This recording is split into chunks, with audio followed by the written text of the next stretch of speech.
अस्सलाम वालेकुम respected parents and my dear students. आज हम लोग स्टडी से रेलिवेंट डिस्कस नहीं करेंगे।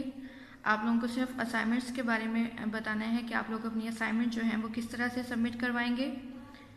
तो आप अपनी असाइनमेंट जो है वो बहुत अच्छे तरीके से उनको पिनअप करें, उनको अच्छी तरह से बाइंड करें। पेपर्स मत सेपरेट पेपर्स जो बच्चे कुछ जमा करवा के जा रहे हैं तो काइंडली जो है वो आप इस तरह ना करें। अगर आपके पास कोई इस तरह का पेपर अवेलेबल है तो आप उसकी एक फ़ाइल तैयार कर लें। फ़ाइल जो आपके पास होगी उसके ऊपर आप असाइनमेंट लिखें कि असाइनमेंट आपकी 1 है या 2 है। इसके साथ अपना जो वीक है वो लाजमी मेंशन करें कि आपने फर्स्ट वीक का सबमिट करवाया है या सेकेंड वीक का।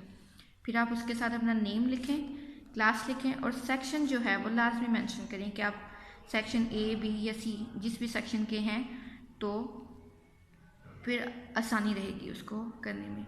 और अभी तक ज़्यादा बच्चों की असाइनमेंट्स नहीं आई, किसी भी क्लास में नहीं आई। ये स्पेसिफिक वीडियो जो है वो 2 क्लास के लिए नहीं है, ये ओवरऑल क्लासेस के लिए है जिन्होंने अपनी असाइनमेंट्स जमा करवानी है।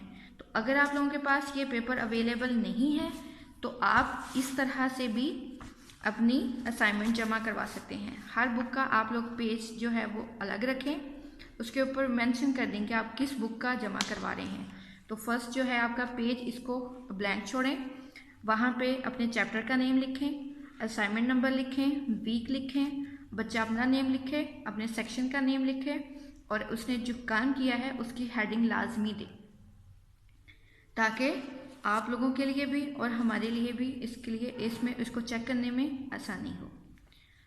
तो आप लोग ये देख लें किस तरह से करेंगे। आप इंग्लिश का है, फिर ये इस्लामियत का तैयार किया हुआ है। इस्लामियत है लेसन 1 अल्लाह ताला लिखा हुआ है। अब जिस क्लास का जौन सा लेसन हो आप उस लिहाज से उसको मेंटेन करें अपना इस पेज को। थैंक यू, अल्लाह हाफिज़।